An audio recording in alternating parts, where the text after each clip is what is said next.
আপনারা জানেন যে অলরেডি ইসকনের খাবার পরিবেশন করা, যেটা ইসকনকে দায়িত্ব দেওয়া হয়েছে কলকাতার সরকারি স্কুলগুলোতে, সেখানে ইসকন খাবার পরিবেশন করতে লেগেছে।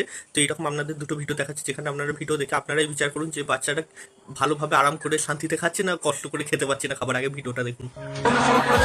প্রথমে মুচমুচে বেগুনি, আর সেই সঙ্গে আরেক দিক থেকে শুরু হয়ে গেছে পোলাও।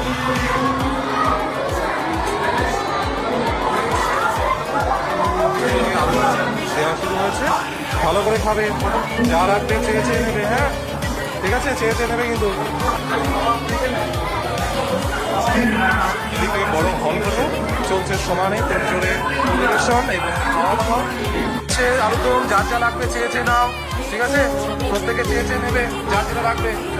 এদিকে চলছে পনির মশলা, এরপরে পুষ্পান্ন দিকে দিবি, পুষ্পান্ন চেয়ে নে, যারা যারা নিবি পুষ্পান্ন নিয়ে নে। পোলাও মিড ডে মিলে দিয়ে লুচি কি আইটেম? লুচি, ল্যাংচা। বাহ, কেমন খাবার দাবার কেমন? হ্যাঁ,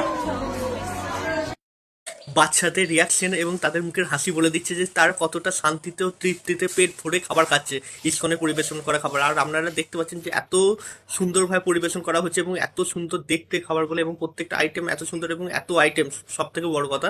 তো সেখানে বাচ্চাদের খুশির কোনো ঠিকানা নাই।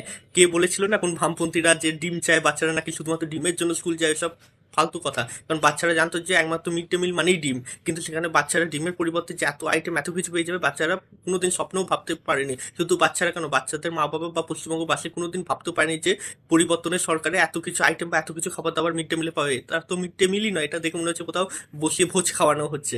দেখে খুবই ভালো লাগলো। আপনারা অবশ্যই কি বলবেন কমেন্টস করে জানাবেন।